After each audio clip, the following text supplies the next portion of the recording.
नमस्कार बच्चों, आपका स्वागत है हमारे चैनल DDS पर। जी हाँ दोस्तों, तो आज हम आपके सामने दोस्तों कक्षा 8 की जो बोर्ड जो हिंदी की जो का बुक है, जो पुस्तक है, जो वसंत भाग 3, उसको आपके सामने लेके आए हैं। और उसकी जो सीरीज यानी पूरा जो सिलेबस है, जो हमारे इसी चैनल के ऊपर आपको करवाया जाएगा। सरल आसान तरीके से इस पूरे सिलेबस को कवर करवाया जाएगा।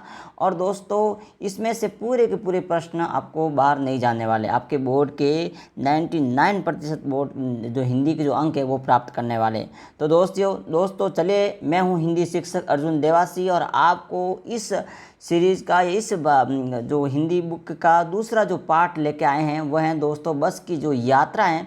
ये दोस्तों बस की जो यात्रा का जो टॉपिक है, जो पार्ट है दोस्तों, इसके जो लेखक आपको यदि पूछा जाए तो वो हैं दोस्तों हरिशंकर परसाई द्वारा।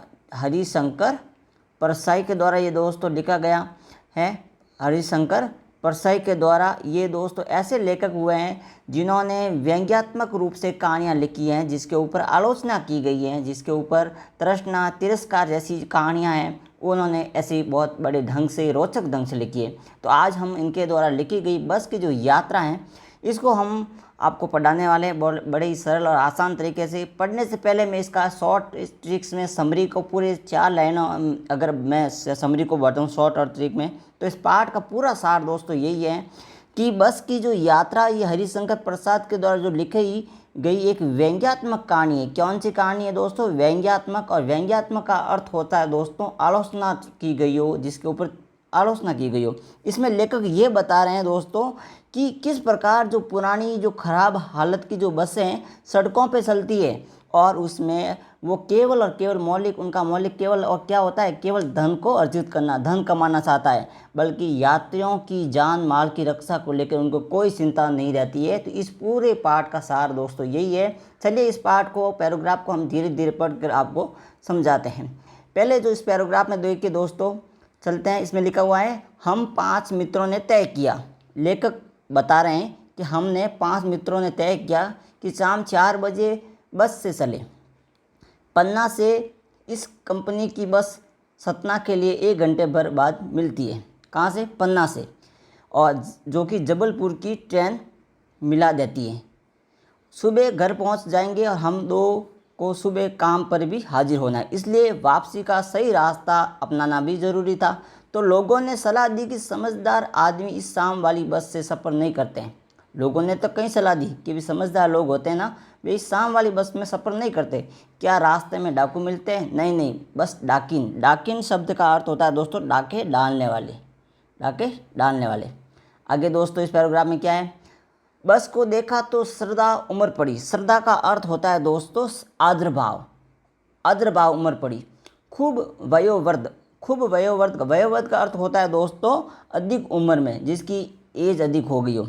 सदियों का अनुभव का मतलब होता है युगों युगों का अनुभव, निशान लिए हुए थी लोग, इसलिए उसे सफ़र नहीं करते थे। यानी पूरी बस जंजर हो चुकी थी, बहुत पुरानी हो चुकी थी, उसको देखकर बस में लोग सड़ते भी नहीं थे। इस वृद्धोवस्थ अवस्था में इस जो अधिक उम्र के में इस कष्ट होगा। बस पूजे योग्य थी, केवल इसको पूजा करने योग्य थी। इस पे सवार कैसे हुआ जा सकता है? ये लेखक इस बस की हालत को देखते हुए अपनी बात इस कहानी के ढंग रूप में रख रहे हैं।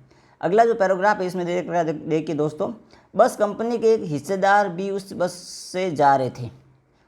हमने उनसे पूछा, ये बस चलती भी है? तो बोले, चलती क्यों नहीं है जी, अभी चलेगी। हमने कहा, वही तो हम देखना चाहते हैं, अपने आप चलती है? हाँ जी। और कैसे चलेगी? गजब हो गया, ऐसी बस अपने आप चलती है। हम आगे पीछे करने लगे। डॉक्टर मित्र, उनके साथ में एक डॉक्टर मित्र था, उन्होंने कहा, डरो मत, चलो, बस अनुभवी है और नई नवेली है। नई नवेली का मतलब होता है कि नई नई बस है, बसों से ज़्यादा विश्वजनीय बस है। हम बेटों की तरह ये प्यार से गोद में लेकर चलेगी। हम बैठ गए, छोड़ने आए, वह इसी तरह देख रहे थे जैसे अंतिम हमें विदा कर रहे थे। जो हमारे मित्र उनके लेखक के साथ में छोड़ने आए थे, वो ऐसे देख रहे थे। उनकी आंखें कह रही थी, आना जाना तो लगा ही रहता है, आए हैं तो सो जाओ। राजा, रंक और फ़कीर। रंक का अर्थ होता है दोस्तों गरीब। किसका? गरीब होता है। आदमी कुछ यानी प्रस्थान करने के लिए एक निमित्त चाहिए। इंजन सचमुच स्टार्ट हो गया, ऐसा जैसे सारी बसें का जो इंजन होता है, क्योंकि पुरानी बस थी। विश्वास नहीं हो रहा था लेखक को, उनके मित्रों को, कि ये बस कैसे स्टार्ट होगी।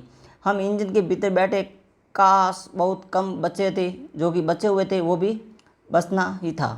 फ़ौरन खिड़की से दूर सरक गए। इंजन चल रहा था, हमें लग रहा है कि हमारी सीट के नीचे इंजन है। आगे देखो, ये मित्र बैठे हैं लेखक। अगला जो पैराग्राफ में दे रखा है, देखिए दोस्तों, बस सचमुच चल रही थी। हमें लगा कि गांधी जी के जो असहयोग और सविनय अवज्ञा आंदोलन के वक्त अवश्य जवान रही होगी। यानी कल्पना कर रहे लेखक, या ऐसी बात कर रहे हैं कि ये बस तो जब गांधी जी ने असहयोग आंदोलन चलाया था, असहयोग जिसका सहयोग ना किया जा सके, सविनय का मतलब होता है विनय पूर्वक जो किया गया आंदोलन के वक्त जो ये बस चलाई गई थी, वही बस जो आज हम बैठे हैं। ट्रेनिंग मिल गई, ट्रेनिंग का होता है प्रशिक्षण मिल चुकी है। हर हिस्से दूसरे से असहयोग कर रहा था। पूरी बस सविनय अवज्ञा आंदोलन के दौर से गुजर रही थी। सीट की बॉडी से असहयोग चल रहा था। कभी लगता सीट बॉडी को छोड़कर आगे निकल गए हो, और कभी लगता है कि सीट को छोड़कर बॉडी आगे भाग जा रही है। 8-10 मील चलने पर सारे भेदभाव मिट गए। समझ में नहीं आता था कि सीट पर हम बैठे हैं या सीट हम पर बैठी है, क्योंकि बस की जो हालत वह वैसी जर्जर हो चुकी थी। तो लेखक उनकी सीटों की, उनकी दुर्दशा को देखकर अपनी व्यंग्यात्मक बात कह रहे थे, उसकी आलोचना कर रहे थे बस की। एकाएक बस रुक गई। मालूम हुआ कि पेट्रोल की टंकी में छेद हो गया है। क्या हो गया है? पेट्रोल की जो टंकी होती है ना, उसमें छेद हो गया है। ड्राइवर ने बाल्टी में पेट्रोल निकाल कर उसे बगल में रख दिया, नली डालकर इंजन में भरने लगा। अब मैं उम्मीद कर रहा था कि थोड़ी देर बाद बस की कंपनी की हिस्सेदार इंजन को निकालकर गोद में रख लेंगे और उसे नली से पेट्रोल पिलाएंगे, जैसे माँ बच्चे को मुंह में दूध की जो शीशी लगाती है ना, वैसे करने वाले हैं। बस की रफ्तार 15 से 20 मील हो गई है। मुझे उसके किसी हिस्से पर भरोसा नहीं था। ब्रेक फेल हो सकता है, स्टीयरिंग टूट सकता है। प्रकृति के दृश्य बहुत ही लुभावने थे।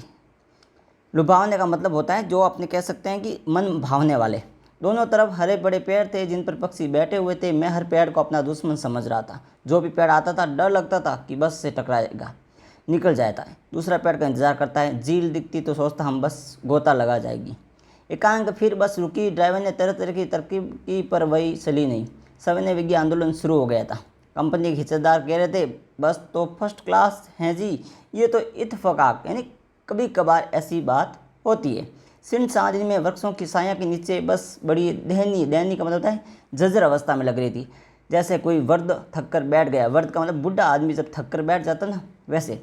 हमें ग्लानि हो रही थी, हमें दुख हो रहा था। बेचारी लद कर हम चला रहे थे। अगर उनका प्राण हो गया तो इस बियाबान में उनकी अंत्येष्टि करनी पड़ेगी। अंत्येष्टि शब्द का अर्थ होता है दोस्तों जो अंतिम क्रियाक्रम करते हैं ना, उसे।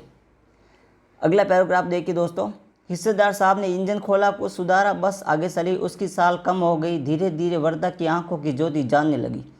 चांदनी में रास्ता टटोल कर बस रैंक कर रही थी। आगे पीछे से कोई गाड़ी आती दिख रही थी, एकदम किनारे खड़ी हो जाती थी। कहती थी, निकल जाओ बेटी, अपनी तो ये उम्र ही नहीं रही है। एक पुलिया के ऊपर पहुंच रहे थे। एक टायर पंचर हो गया, बैठ गया। बहुत ज़ोर से हिलकर थम गई। अगर स्पीड होती तो उछलकर नाले में जा गिरते।